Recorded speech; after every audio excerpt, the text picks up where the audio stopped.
Hello students, thank you so much for clicking on this video. Welcome to our channel Physics Classes by Mudit. Before start, please do subscribe and press the notification bell. Thank you. So बच्चों, इस video में हम discuss करेंगे equipotential surface को। Equipotential surface topic easy topic है, ठीक है। So let's start equipotential surface. इसमें एक दो पॉइंट ऐसे हैं जो एग्ज़ाम में काफ़ी टाइम आते रहते हैं, उनको हम अच्छे से समझेंगे। सबसे पहला पॉइंट क्या है कि the value of potential is same at all points. Equipotential surface जो होता है, इक्विपोटेंशियल सरफेस के हर एक पॉइंट पर जो पोटेंशियल होता है उसकी वैल्यू क्या होती है, सेम होती है। जैसे ये एक इक्विपोटेंशियल सरफेस है, इस पर ये पॉइंट ले लिया हमने ए, ये पॉइंट ले लिया हमने बी, एक ये पॉइंट हमने ले लिया सी। तो ए पर पोटेंशियल वी ए होगा, वो पोटेंशियल वी बी के इक्वल होगा, वो पोटेंशियल वी सी के इक्वल होगा। V A is equal to V B is equal to V C. Potential difference is zero. Obviously potential difference क्या होगा, जीरो होगा। अगर V A minus V B करेंगे तो पोटेंशियल डिफरेंस क्या होगा, जीरो होगा। थर्ड पॉइंट क्या है, work done in taking a charge from one point to another point is zero. एक पॉइंट से दूसरे पॉइंट पर चार्ज को ट्रांसफ़र करने में वर्क क्या करना पड़ेगा, जीरो करना पड़ेगा। मतलब कुछ भी वर्क नहीं करना पड़ेगा आपको, क्योंकि ये सरफेस कैसा है, इक्विपोटेंशियल सरफेस है। ऐसा क्यों होता है, वो इसलिए होता है क्योंकि हमें पता है कि potential difference V A minus V B is equal to क्या होता है, वर्क अपॉन चार्ज। अब पोटेंशियल डिफरेंस क्या है, जीरो है, तो work upon charge is equal to क्या होगा, जीरो होगा। Work upon charge is equal to zero है तो वर्क क्या होगा, zero. So work done in taking a charge from one point to another point is zero. Equipotential surface is normal to the electric field lines. तो यहाँ diagram में देखो कि मैंने यहाँ पर तीन इक्विपोटेंशियल सरफेस बनाए हैं। एक इक्विपोटेंशियल सरफेस का पोटेंशियल है V1, दूसरे का है V2 और तीसरे का है V3। अब ये जो एरो शो हो रहे हैं ये क्या है, एक यूनिफॉर्म इलेक्ट्रिक फील्ड लाइंस है।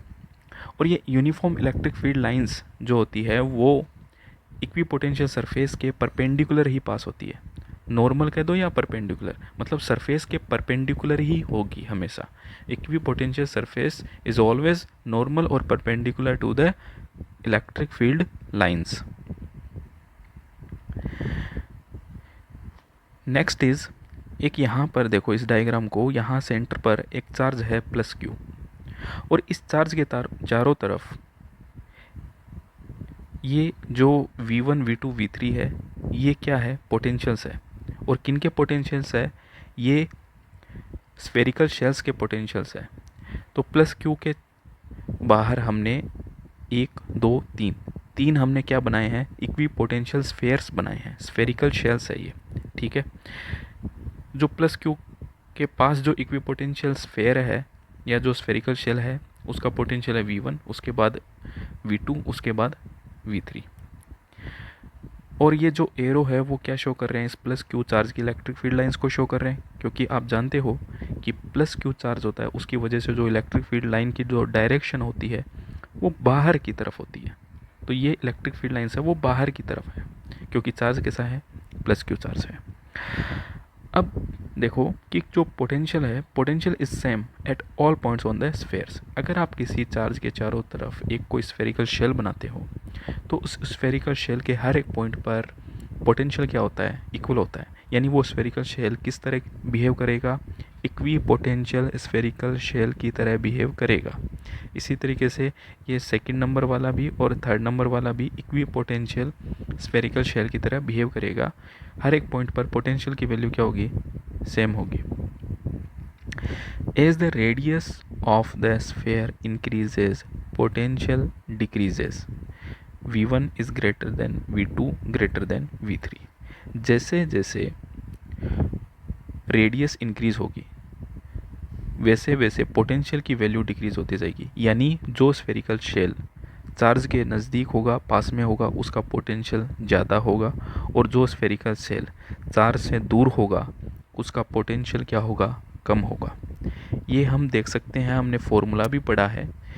क्या होता है, V is equal to potential in term of electric field minus infinity to R E vector dot D R vector, ऐसा हमने फॉर्मूला पढ़ा है ना। तो देखो कि जो इलेक्ट्रिक फील्ड लाइंस होती है, आपको पता है कि जो चार्ज होता है, चार्ज के पास इलेक्ट्रिक फील्ड लाइन की स्ट्रेंथ ज़्यादा होती है। जैसे जैसे आप दूर जाओगे तो इलेक्ट्रिक फील्ड लाइन की स्ट्रेंथ क्या होती जाएगी, डिक्रीज होती जाएगी, कम होती जाएगी।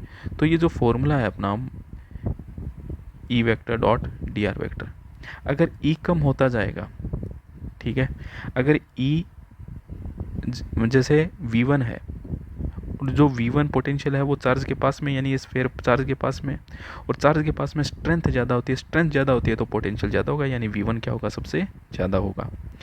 जैसे दूर जाओगे तो इलेक्ट्रिक फील्ड की स्ट्रेंथ कम हो जाएगी, यानी जो V3 जो पोटेंशियल है, जो स्फेरिकल शेल है, वहाँ पर इलेक्ट्रिक फील्ड की स्ट्रेंथ कम है, इलेक्ट्रिक फील्ड की स्ट्रेंथ कम है तो पोटेंशियल भी क्या होगा, कम होगा। यहाँ ये माइनस से आप कंफ्यूज मत होना, माइनस के बारे में उस वीडियो में हम डिस्कस कर चुके हैं, ठीक है।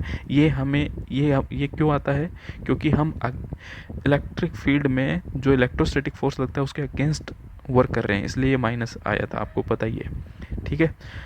ये वीडियो में हम डिस्कस कर चुके हैं। यहाँ पर इलेक्ट्रिक फील्ड अगर स्ट्रॉन्ग है तो पोटेंशियल वहाँ पर स्ट्रॉन्ग होगा, और इलेक्ट्रिक फील्ड अगर जहाँ पर वीक है वहाँ पर पोटेंशियल भी क्या होगा, वीक होगा। जैसे यहाँ पर इलेक्ट्रिक फील्ड वीक है तो पोटेंशियल वीक होगा, और यहाँ पर इलेक्ट्रिक फील्ड स्ट्रॉन्ग है तो पोटेंशियल भी क्या होगा, स्ट्रॉन्ग होगा।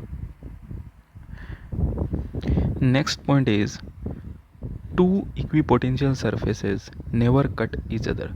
दो इक्विपोटेंशियल सरफेस है वो एक दूसरे को कभी भी कट नहीं करेंगे। This is very very very important point. जैसे हमने पढ़ा था कि इलेक्ट्रिक फील्ड लाइन्स एक दूसरे को कभी भी इंटरसेक्ट या कट नहीं करती है। क्यों नहीं करती है, क्योंकि एक ही पॉइंट पर दो इलेक्ट्रिक फील्ड लाइन्स की वैल्यू नहीं हो सकती। इसी तरीके से दो इक्विपोटेंशियल सरफेस है वो कभी भी एक दूसरे को कट नहीं करेंगे। इसका रीज़न क्या है, two values of potential at intersection point is not possible. अगर दो इक्विपोटेंशियल सरफेस एक दूसरे को कट करते हैं, इंटरसेक्ट करते हैं, तो जो इंटरसेक्शन पॉइंट होगा वहाँ पर पोटेंशियल की क्या हो जाएगी, दो वैल्यू हो जाएगी। जबकि एक पॉइंट पर कभी भी दो वैल्यू नहीं हो सकती। एक पॉइंट पर पोटेंशियल की एक ही वैल्यू होती है, एक पॉइंट पर पोटेंशियल की दो वैल्यू नहीं हो सकती। इसलिए दो इक्विपोटेंशियल सरफेस एक दूसरे को कभी भी कट नहीं करते हैं। Always remember this. Okay, next is the surface of a conductor is always equipotential. ठीक है, इसको याद रखना कि जो कंडक्टर होता है, कंडक्टर का जो सरफेस है वो हमेशा कैसा होता है, इक्विपोटेंशियल सरफेस होता है। ठीक है, कंडक्टर का सरफेस हमेशा इक्विपोटेंशियल होता है। Not even surface but the whole volume is equipotential. ठीक है, अगर कंडक्टर कैसा है, जैसे सॉलिड स्फीयर है तो सॉलिड स्फीयर के हर एक पॉइंट पर पोटेंशियल की वैल्यू सेम होती है। अगर कंडक्टर एक शीट की तरह है तो शीट के हर एक पॉइंट पर पोटेंशियल की वैल्यू सेम होगी। और अगर कंडक्टर एक रोड है तो रोड के हर एक पॉइंट पर पोटेंशियल की वैल्यू सेम होगी। तो याद रखना, ये भी इम्पोर्टेंट टॉपिक है, इम्पोर्टेंट पॉइंट है कि जो कंडक्टर होता है, कंडक्टर के हर एक पॉइंट पर पोटेंशियल की वैल्यू सेम होती है। इसका मतलब surface of a conductor is always equipotential, और not even surface but the whole volume is equipotential. इस वीडियो में इतना ही। अगर आपको वीडियो अच्छा लगा है तो प्लीज़ इसे लाइक करें, अपने फ्रेंड्स के साथ शेयर करें। Don't forget to subscribe. Thank you.